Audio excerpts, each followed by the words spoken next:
Brethren, if we believe the sentiment of that song we just sang, then this issue of evangelism and the stressing of it will take care of itself.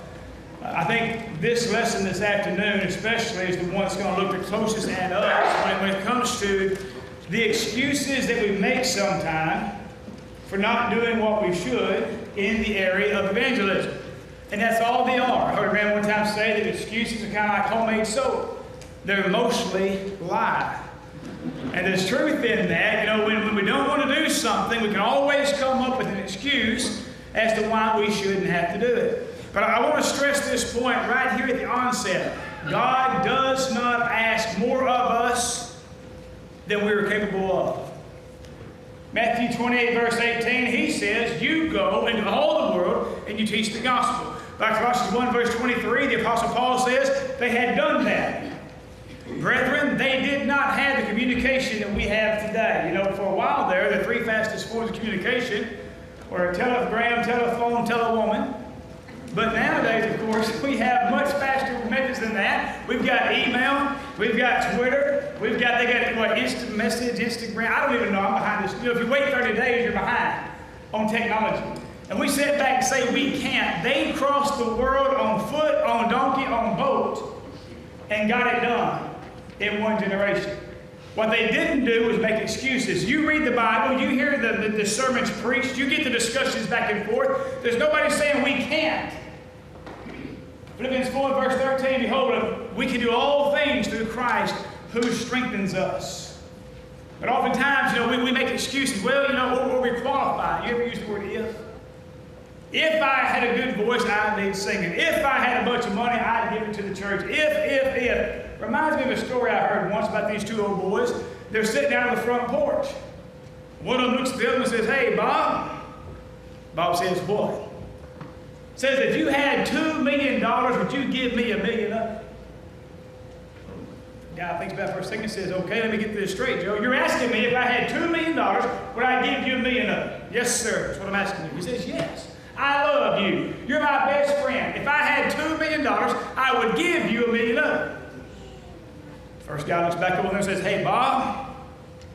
Bob says, what? He said, will you give me a pig?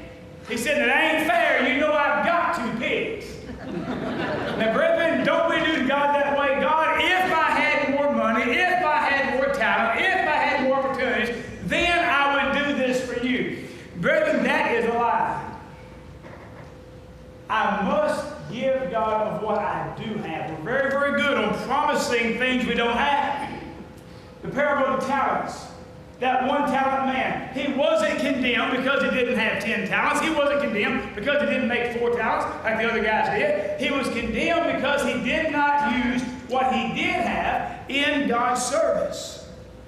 We've got to learn to bloom where we're planted, do what we can do. Brethren, if we even begin to scratch the surface of our potential, the church would mushroom across the earth. When you get very serious about this, and I'm thinking on the personal level, you look at yourself. You know what? At least for me, it helps keep me humble. It's not what I am doing that bothers me. It's the man I should be and am not that scares me. Now, really think about that. Brethren, even those who are doing something, who have some commitment, but at a personal level, I don't know what's in your heart. You don't know what's in mine, but I know that God knows us. And sometimes we can make excuses, I would do more if. It's kind of like that comment, yes, but. You ever deal with folks like that? You have a conversation with them, you show them what the Bible says, and they say, yes, but. You know what yes, but means? Yes, but means no, doesn't it? Yes, it says that, but here's why I'm not going to do it. And then they just throw it out there behind it. Brethren, we cannot make excuses. God did not ask more of us than we can do. By the way, that one talent man who did not do anything with what God did give him, what happened to him? He was cast out. We sing a song sometime, the sentiment of which is, if just a cup of water I place within your hand, then just a cup of water is all that I demand. But brethren, he does demand that cup. needs everything that we have. He made you exactly as you are. You have the intellectual power He gave you. You have the physical strength He gave you. You have the opportunities that He puts in front of you. What He does need from us is a concerted, consistent effort of giving Him what we can, where we are, with what we've got. Not excuses. You may or may not like him, but Bill Parcells coached the Cowboys for a few years ago. And one of the lines that he used that I like a lot is this one. You are what you are. I was picking on Ronnie a while ago. I still say, if Colt McCoy hadn't got hurt, we'd have whooped y'all and sent y'all back to Bama with your tail between your legs. But he did get hurt. That defensive lineman did put a lick on his back of his shoulder, and y'all did win the championship, and you got the trophy to prove it, right? That's right. You are what you are, brethren. Good intentions don't save souls. We are what we are. We can sing about it. We can pray about it. But we've got to get engaged in the process if we're going to have an active portion in evangelism, helping people find the truth. Now, there are 3 or 4 different ways that folks go out there. Whenever somebody says, well, I can't do it, that is an accusation against God. It's kind of like when folks say, well, you've heard this? Well, you can't understand the Bible. Nobody understands the Bible the same. We just can't do that. I heard a man one time, he was one of our brethren. He's thankfully, in one sense, left the church since. If you're not going to preach the truth, we're just better off without you, by the way, honestly. But he was making this argument, well, you know, this idea, he said, whoever wrote this tract, can we all understand the Bible the same? By the way, it was A.G. Hobbs who wrote the tract, but the idea was, he said, whoever wrote this, bless his heart, is just ignorant. And he said the Eastern mind is not processed the same way as the Western mind. Now that kind of raised a flag in my mind. Where, pray tell, was the Bible first penned, if not in the Eastern lands? He was talking about the Islam and the Arabics, the Arabians. That's where it came from. The mind of God, God, the creator of all of us, wrote us a book. He created our mind and He communicates it with us. It's like these other guys. I've got a few of them up here. Wrote some books several years ago. Talking about the bullseye gospel. That's the same idea. Well, you know, if you can get a few of these major concepts across, the rest of it doesn't matter anyway. And you have what are called higher critics. They come along and say things like this. Well, you can't really convey absolute truth through words. Therefore, when you read a book, there's always going to be things, you know, missing, and it's going to be convoluted and difficult. You just can't work that way. Now, watch this, friends. They write books to teach us. You can't teach somebody through books. They give lectures to convince us you can't convey the truth with words. Anybody else here find that ironic besides me? It's kind of like the old agnostic. You can't know the truth. You make you mad if you agree with it. Do you know that? Well, no, I can't know that either. Brethren, foolishness is bound up in the heart of a child, and the rod of correction drives it from him. But foolishness in the heart of grown men oftentimes expresses itself in comments and books that are foolish. Don't say you can't. We can if we get our mind right. Again, Philippians 4:13, behold, we can do all things through Christ who strengthens us. 3 quick words, 3 full little words that sometimes sum up why people don't evangelize. Excuses. They wouldn't verbalize it, but this is it. One reason is they're too lazy. A lot of people just don't want to be bothered. There are a lot of sorry, lazy people in the world, aren't there? There are folks just who lay around and not work, and the best day of their lives, they get to retire. I don't understand why that's, you know, I'm talking about people who waste their whole life waiting on retirement, or trying to get on disability, or trying to find some way where they don't have to do anything at all. That's not how God designed us. And serving in the church, 1 Corinthians 15:58, we're supposed to be active in God's Word. Sometimes we're put upon. If an elder comes up and says, hey, can you teach a Bible class next quarter? What? Who? Me? What? Well, no, you sit on that pew. You just have a seat right there and let us carry all the work for 50 years. Thank you very much. That's what a lot of folks do, isn't it? I'm assuming you'll have Bible class teachers meetings about once a quarter. Am I far off if I assume that probably 80% of the classes are taught by the same people year after year after year after year? Am I telling the truth or not? Maybe not up here, it is back home. We have a tradition back home that about 18, 19 years of age, some girl, maybe younger, is asked to go to a credit row class. And by the way, when she's 90, she finally gets to stumble out of it and come back to the auditorium. I mean, they go year after year after year after year after year without a break. My preacher, if you don't already do this, I think should be off at least 1 quarter a year and be in a class and be taught something for a change. Be able to sit back and absorb again the teachings.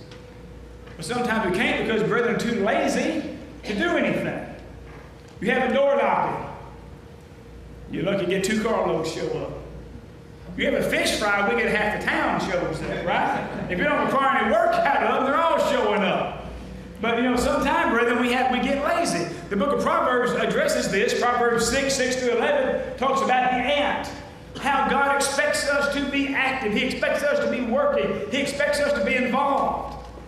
How do you think the work that gets done gets done? These boys back home, I get on our high school boys a lot. I try to remind them of things. I will make sure they understand their obligations toward the older members of the church. I tell them things like, if you're driving down the road and you see one of our widow women and her grass has grown up, you go to the house, you get your lawnmower, you go back and you mow it and you leave and never even tell her. You sure don't give her a bill. You help. You know why I say things like that? Because all things being equal, I will die 15 years before my wife does. And I want some of those young boys as young men, older men, keep an eye on my wife. How about you? Isn't that how it works? Tradition, 13 years is about the average age that a man leaves before his wife does. Who's going to teach those kids to do that? We can't be lazy. We have to instill a work ethic in them. You get them up there when you have a work day. You mow the grass around the church building. You pick up the yard. I know y'all did this, by the way, a lot of good work here. The cooking, the cleaning. I hope you ladies and men include your kids on some of that. If they can make brownies, let them make brownies for the work of the church. You go down to nursing home to sing once a month or something, take them with you. They can be involved in that too. Let's not be lazy in the work of God. You go to a ball game. We were down at the state championship a couple of weeks ago. Our boys played down there for the title. And we were sitting there watching these Coke vendors. You ever watch those guys at the ball game? Maybe you go down to a pro game. I don't know about here, y'all, but there's various ones go to a ball game. They have those guys that have those big old trays. You ever seen those guys? Maybe you go to Tuscaloosa football game. I do it down there. They have those big old trays, right? And there's a couple of different kinds of vendors. You have some little boy, he's in the corner just standing there, like this, hoping you'll get up and come get a Coke, right? Then you got the old boy going up and down the aisle. Hey, Coca-Cola here. Get your cold Coke. Hey, you want a Coke? You want one, man? Get your wife a Coke. Here, buy a Coke. Get you a Coke. It's not very long. That second guy, his tray is empty and his pockets are full. Right? Because he's got a message and he's taking it out there. Churches are the same way, brethren. Sometimes we get that field of dreams mentality. If we build it, they will come. Build a nice building, right here on Highway 78, got a good lit sign, they'll show up. Christ said, you go. He didn't command them to come, right? Brother, we got to be out there seeking them. The little limerick out there says, most folks don't seek, they have to be sought. Most don't study, they have to be taught. And most don't come, they have to be brought. We need to make sure that we are not too lazy to invite people to church. And by the way, I know people aggravate you. They aggravate me too. Preaching would be easy if it wasn't for the people. Isn't that true? And that goes for all other walks of life too. I mean, I know people, they take time, they take effort. You get some of those kind that are real needy. If you have those kind, we got 2 of them back home. I'll not call their name, they might get the CD. Hey, wear me out. It's always got to have something. You know how it is. But you know what? We can't be lazy. We need to go ahead and engage people and do what we can to invite them. Because again, don't forget our purpose. Our purpose is to help save souls. And I cannot let my laziness and my propensity to go do something else keep me from actively trying to seek out those who are lost. Romans 12, verse 11. Have a zealous spirit, a fervent spirit, not one of sloth. I was growing up, my daddy taught me a lot of stuff, but he kicked me in the rear end more than one time. When I was met a young man, where to go about the age I was, in high school, we used to kind of strut when I was a kid, kind of had a little swagger going on, kind of strut, walking around, just kind of slow, And boy, he'd just draw back. I mean, kick me right into the britches. He said, son, you need to walk with purpose and get where you're going.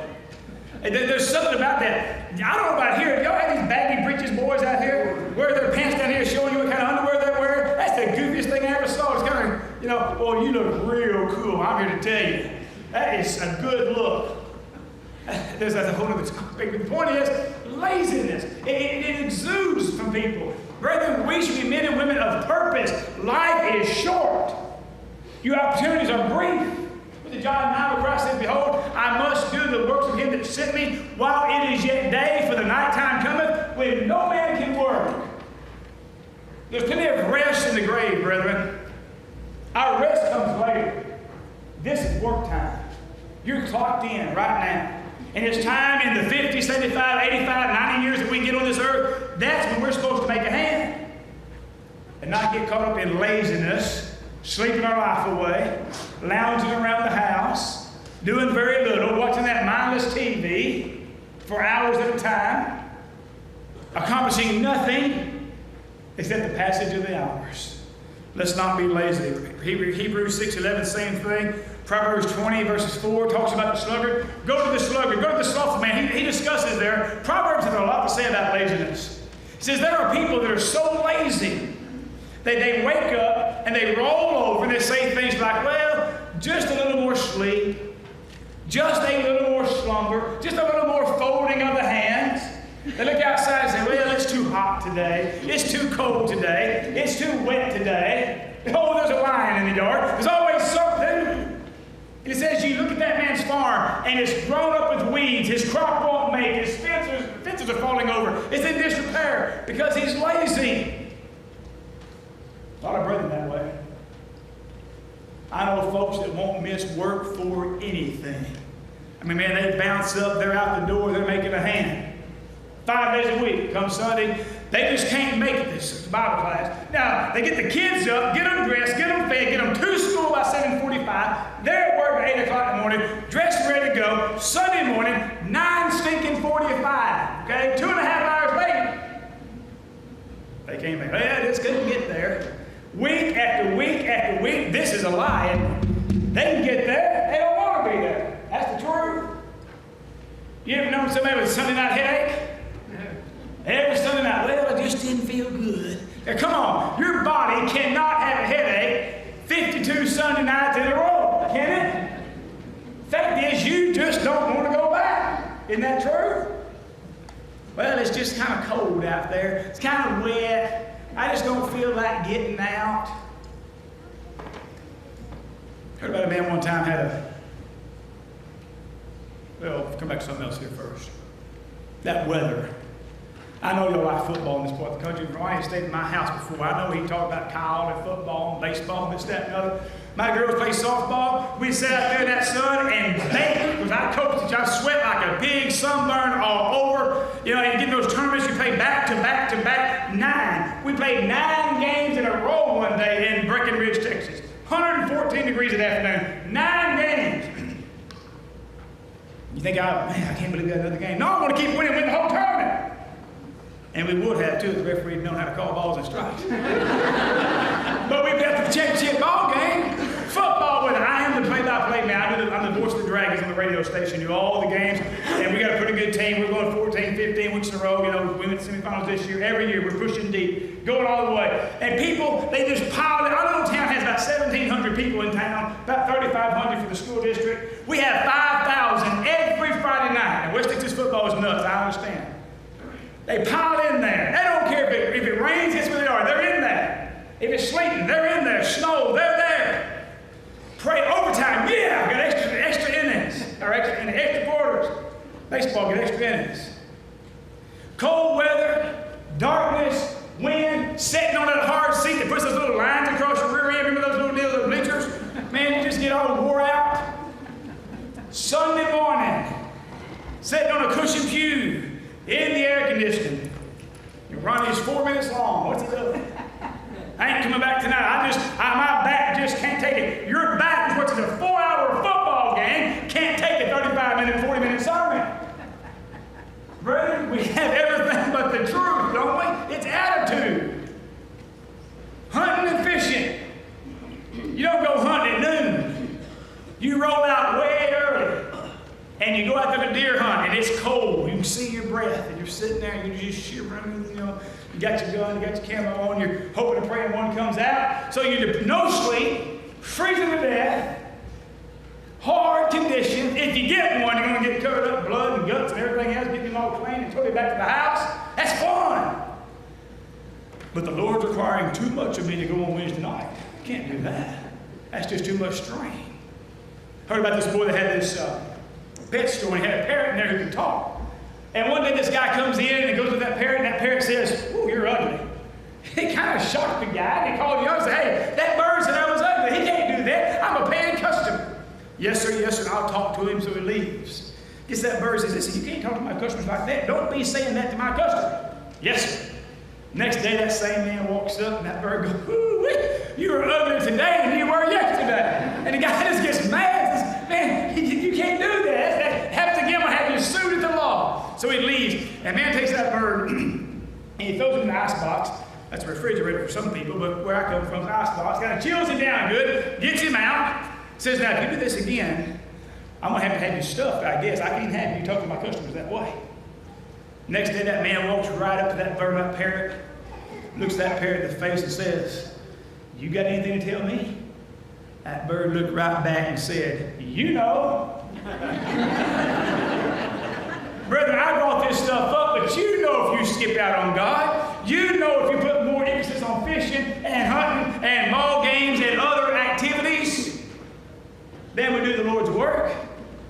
I don't want to stand before God and have to face the charge of you were too lazy to serve me. But in the things that you wanted to do, you had all the energy in the world, all the money, all the time. You went online and you studied how to best track that particular kind of fish, that particular kind of animal. Brethren, we need to make sure that we're not too lazy to serve the God of heaven. You know, 1 John 5:3, I think, really kills this, really makes this point. It says, "For this is the love of God, that we keep His commandments, and His commandments are not grievous." Some versions say burdensome. Brethren, God's word is not burdensome to the one that loves God and His word, but it is a heavy burden to those who don't. I would certainly hope my attitude, I want to gather with the brethren. I need to be with the brethren. I desire to be with them. Not, well, I guess we got to go up there. If we don't, I'm going to call one else, going to bug us. Some visitation person is going to call us up and embarrass us about not being there. Well, you should be here. Don't be too lazy. Another one is busy. Now, this is a point that I think I'm qualified to speak on. I think sometimes we get way too busy. I think our culture right now, I don't have all the answers here. I'm just going to bring up a point here that I have no answer for, really. Brethren, in my opinion, we are way over scheduled. We're entirely too busy. I mentioned sports. When I was a kid, you had about a half dozen, maybe 10 Little League ball games a summer. That's pretty much it. Maybe a VBS and you were done. Now, man, from the time they can, 4 or 5 years old, we have t-ball, softball, volleyball, Pop Warner football, flag football. We got school activities, got band activities, got UIL, we got 4-H. We have church events. It just goes on and on. And some of these big towns have soccer, they have ballet, piano, whatever you want to do. There's a ton of it out there. And we wind up running like just a whole bunch of rats, don't we? You parents, you ever feel like you slap that alarm clock and you jump up and you start that running around the house trying to find the shoes, trying to get the breakfast fixed, trying to fix the hair, trying to find the dumb form. How many forms can one school send home? Sign this goofy form and send them some money. It's always got $20. They $20 me to death. But $20 for this, $20 for that, got picture day, got to get a new shirt or whatever. You just get all that done and you run to school and you unload them, you run to work and you just run. Now we got these goofy cell phones. I long for the days of the BC era. That's before cell phone. You know, when I preach on families and finance, I deal with this a lot. It is a shame when people's their cell phone bill is more than their contribution. There's a problem there, brethren. I go further. It's a sin there, brethren. When I give myself more money in the area of entertainment and convenience, well, you got to have a cell phone. No, I can disprove that one. Because none of us had cell phones about 10 years ago. None of us. And now everybody's got one, man. They walk around here texting all the time in their own little world. They're on Pinterest, they're on the internet, they're tweeting, they're whatever else they're doing. We're too busy, which is another form of, I would say, self-indulgence and self-centeredness. If I'm too busy for God, brethren, I'm too busy. You go to Walmart. I didn't notice last night at y'all's, but at ours back home, I go to Walmart and people can't read. Over the door, one set of doors says, enter. The other says, exit. And you'll get run over going in the entrance by people with their baskets trying to get out. And when you're trying to come out, you get run over, folks just walking in the exit as if it says enter, heads down. And here's my point. This is a serious business, serious matter. Because it is indicative of people who do not care about anybody else. They're on their phone, they're in their text message, they're in their little world, and it's your responsibility to get out of their way.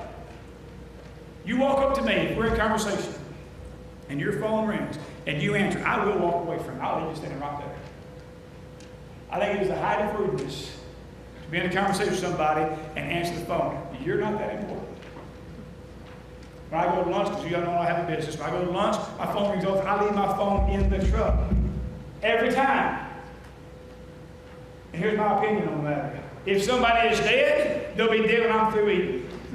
And if they're not, it can wait 30 or 45 minutes. Isn't that true? That's true. But there's a problem, brethren. We're just so self-indulged that we don't even notice those around us. We're too busy. And it's not that important anyway, for the most part. But folks act as if it is. We lie to ourselves. Well, one of these days I'll slow down. I can tell you when I'm going to slow down, I'm afraid. Probably when I have my first heart attack, I'll probably slow down. Does that sound like how your life runs sometime? It's like, what do you cut out? Well, you know, when I get to a different stage in life, I'm just going to slow down. I'm going to ask you a question. When do you foresee that happening? All right, you're in high school. You've got homework, you've got a little car you're trying to pay for, you got a little job you're trying to deal with, you're playing sports, trying to keep your grades up, you have before school practice, after school practice, you have all kinds of things to do, responsibilities at home and church. That's kind of busy in high school, isn't it? Always got a test to get ready for. So if you're in high school, that's not a good time to slow down. Then we go to college. It gets worse, not better. Now you got 2 jobs. Mom and Daddy are fussing. Mine didn't fuss. There wasn't no money. Whatever you get, fine. But I had 2 jobs, trying to pay for the car, paying for everything, tuition, going to work, working 45 to 65 hours a week, plus going to school. You're crazy busy. Now you got papers to write, research papers. Girls, there's a lot of girls in college, girls that need to know who you are. You know, restaurants you need to eat at, whatever. You're busy. Then you get married. It gets worse. But now you have 2 of you trying to pay bills, to finish up college. Uh-oh, we got a baby coming. That's wonderful. Yeah, it's wonderful and expensive and time-consuming. So now we got that baby who they use those diapers. I mean, what the comedians say? That side of the box says, 8 to 10 pounds. That's right. That's all in the hole, man. When they get full, you got to change them. So you get all those diapers got to go through, and those cost money, and bibs and baby food and insurance for everything, and house and car, and then the kids get bigger and it gets worse. We have a $100 a month milk bill in my house. There's 6 of us. You drink about a gallon of milk a day. It's about $4 a day. Do the math. 30 days, that'd be 120, just shy of that. That's $100 a month. Just on milk. Electricity, cars, insurance, band. We just had band camp, $200 a person. We go to these batting coaches and pitching coaches, and this camp and that camp and this seminar. Everywhere you drive, you got $4 gasoline. So your 30s and 40s are a blur. Just try to keep your head above water and get the kids out of the house. When you get them out of the house, maybe they come back. You got grandkids living with you. Situations change. You're in your 50s, now you got to go to work because you're 50 and you're broke. We have to spend all of our money to get those kids out of the house. Now we got to make a little nest egg to retire on, so we got to get enough money saved up, but we don't quite get there. So now we're down at Walmart pushing buttons saying, hello, glad to have you, come on in. At 70, my question is, brethren, when does it slow down? And the answer is it does not. A good friend of mine back home gave me this acronym one time, and I've used it quite a bit. It's the word busy, B-U-S-Y. And beside the word be, it says, being under Satan's yoke. We can get so involved. And everything I just listed is perfectly good moral activities. We can get so involved and so overscheduled and so stressed and strained. I'm going to guess that a few of y'all, it was quite a strain this weekend to be here like you were. I know it was. Other things had to be pushed aside. Lots of other things going on. Brethren, Satan doesn't have to get us to become drunken fornicators to go to hell. He just gets us too busy in the good stuff, where we miss out on enough that we cheat God, we short ourselves, and we never get around to teaching like we should. Ran across a poem once that says, I'm always prompt to punch the clock. I never miss a date. When it comes to worship God, I'm usually always late. I wouldn't think of leaving work to visit Brother Fred. I wait till Sunday comes along and forsake the church instead. I never miss a day at work. Perfection is what I seek, but I miss the worship of my God once or twice a week. I talk to people daily about many subjects rife, but never mention Jesus in my life. I spend extra on my family for things I can't afford, but I can't remember ever spending extra on the Lord. When your life is over and they lay you down to rest, how can you hope to hear well done if you've made Him second best? Brethren, all this boils down to, it's a matter of priorities. Marriages grow cold and die every day because one or both partners are so involved in other things they don't tend to their marriage. Children grow up in homes that should know better every day, not having enough truth instilled in them to stay faithful when they leave the house because mom and daddy were too busy. And brethren, churches just like y'all's and ours die every day because we get so busy with other things. The church is just people. And if we individually are so overscheduled that we cannot lend our individual support to the congregation, do you not see how it can happen on a collective basis as well? I know we're busy. Just give you an example. I'm not discussing this here I don't know anything about. I've got 4 kids. I've got 4 really gifted and talented kids. They take after their mom. We've been to state already in 3 events. I know about high school. I've been to state track meet this last year, my freshman daughter. I've got a girl that's went in UIL. They've all gone to regional several times. They're in state qualifying bands. We do everything. Band, basketball, softball, soon to be football this coming year.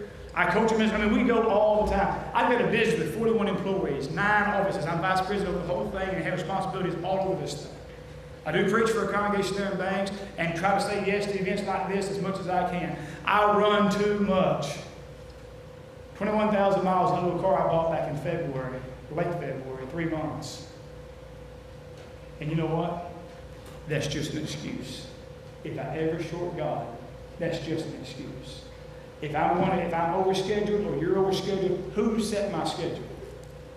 I got another sobering thought for you.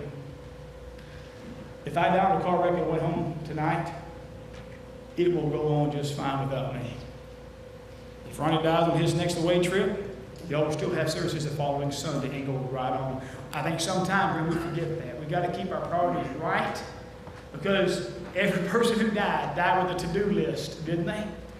Don't be too busy. Last one is too cozy. Sometimes we get too comfortable on what we've been doing. You've heard this. 20 years ago, I taught Bible class. What's your point? You're not dead yet. I can tell you when you're done, when they throw you in a box and lay you up here and some preacher says something nice over you, then you're through. Until then, Paul says we press on to the mark. Our job will change. As we get older, we won't physically be able to do some of the things we did when we were younger. But by the way, as you get older, you have a lot more sense than you did when you were younger. They're smarter, not harder sometimes. Young men, their strength and energy is their greatest attribute. Older men and women, it's wisdom and knowledge. And by the way, working together is a pretty good combination. You get a congregation that's got some zeal and some strength and also some wisdom and some solidity to it. A lot of good things can happen. Our camps back home, I got the oldest camp staff in the world. My perfect staffer is about 65 because they're steady. I like steady. Now, my counselors might be younger than that, but I don't use many college age, and I like those 45 and 50-year-olds for counselors. But I like them steady. You get an older congregation that has some mental and some financial and some spiritual stability. You throw just enough youth and zeal and excitement in there to get it going. You do some good things. But we cannot rest on our laurels. Philippians 3 and verse 12 is that point about pressing toward the mark. A couple other quick ones. Sometimes we hit on a few of these earlier. I think our excuse may be ignorance. I don't know. Well, if you don't know, listen, in this world there's a lot of things I don't like about technology. But if I wanted to, tomorrow, I could learn everything there is to know about kudzu. Couldn't I? On the internet. In 2 hours, you can figure out pretty much any question you have. You can go to Wikipedia and get a brief answer in 10 seconds. There's no excuse for ignorance. If I am ignorant, it's because I chose to be. And that's true of you as well. So we can't let our ignorance stand in front of us. How about fear? A lot of folks are just afraid. You know, when I was younger, I never did understand Revelation 21, verse 8. I don't know how fearful made that list. You know, all these that do these things shall have their place in the lake of fire. Fear's in that list. You know why? You can't be afraid and be faithful. Matthew 10:34, Christ says, think not that he can bring peace on earth, he can bring peace but a sword. And a man's enemies, maybe they're his own house. Maybe our own father and mother, maybe our own brothers and sisters. Most of us, we'll just do a show of hands. How many people here have at least one person in your family, immediate and out of the remote, that's not faithful? Just me? Y'all going to lie on Sunday. We all doing better than we are. Back home, it's a bunch of us. You know, somebody, brother, sister, cousin, aunt, somebody's not faithful. Usually a bunch of somebodies. And it is difficult to get over the involved because, well, I don't want to, you know, I'm afraid I'll lose their friendship. I'd be more afraid about losing their soul, brethren. We cannot let fear stand between us and do what's right. Why do you think God gave us some of those examples?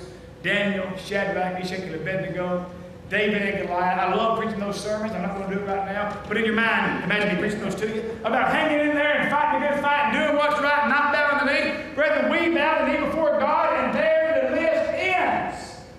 I will not fall from the truth for any person, nor should you. We will not compromise a single syllable of the truth for anybody. Our allegiance is to God and Him only. We cannot let fear, well, I'm afraid of what they'll think, what they'll say. I feel that too. But the difference in cowardice and courage is not the fear that is first conjured in one's heart. The courageous person does their duty in spite of the fear. The coward lets the fear control what they do. Cannot be fearful. Then also there's those who have just been wounded before. Michael, I tried, and you never saw how bad it went. Like sometimes the elders wear me out. Well, we tried back in 1956. We tried that, it didn't work. Well, heavens to Betsy, let's try it again. Things might have changed a little bit in the last 45 years. What do you think? I think something else I learned a long time ago. You cannot hit a home run in the bump position. Swing for the bleachers every time, brother. I'd rather be a member of a congregation that swung the stick every week and struck out every time than one that did not try, wouldn't you? You understand the biggest, most powerful oak down here along these river bottoms that ever was in Alabama? It started out as a little bitty acorn. All it was, it just got a piece of dirt and held on. It wouldn't quit. The big shot's just a little shot who kept shooting, keep swinging the bat. You don't understand, Michael. There's a lot of folks in the world. There's 7 billion. I told Bob Ronnie next year needs to be 7.2 B, but 7 billion people in the world. And what we do up there in little Adamsville, Alabama, it's not going to make any difference. How much difference can it make? I heard about this boy one time. Went down to the ocean, the tide had gone out, and there's starfish, just millions of them on the beach. He's going down through there, and he's picking them up, he's running to the water, and he's turning them loose.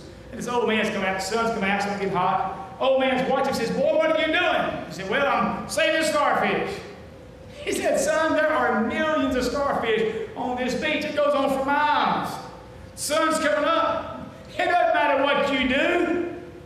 The little boy said, sir, it matters to this one. You get that? I know we can't reach all 7 billion of them personally in our lives. But it matters eternally to the ones we can. Brethren, I commend you for the effort you're putting forth. I wish every congregation in our brotherhood were doing it. But if nobody does it, you keep doing it. Because it matters to the ones here. It matters to the ones that you are reaching. And it matters to the ones in this room who will, for hope for the rest of their life, have that one more little point of truth embedded in their life forever.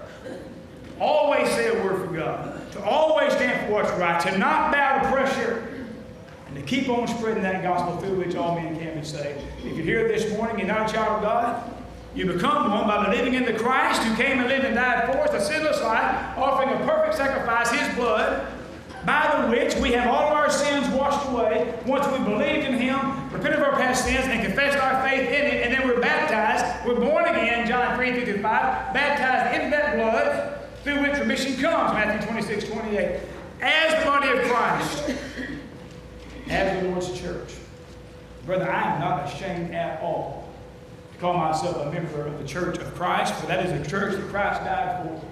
I know it is the body of the saved and all the saved, Acts 20 and verse 28, that Christ purchased us with his own blood. And as such, our loyalty and every fiber in our being is to be geared towards serving him. Brethren, we're all walking on the stage of life right now. Live large in the time that God has given us. Don't take no for an answer. Stand for the truth. Teach the truth. Moses with a small stick, remember God asked Moses, what's in your hand? He said, a stick. An old man with a stick whooped the Pharaoh of Egypt, brethren. And a bunch of hard-hearted, correct that, hard-headed, compassionate-hearted brethren with the Word of God in our day, who will consistently go out and tell the truth and stand for the truth and speak the truth and live the truth and never be silenced and never slow down and never stop. We can't help but have a tremendous impact in the day in which we live. Need to respond to the Lord's invitation. What to do so now? As we stand and sing, won't you come?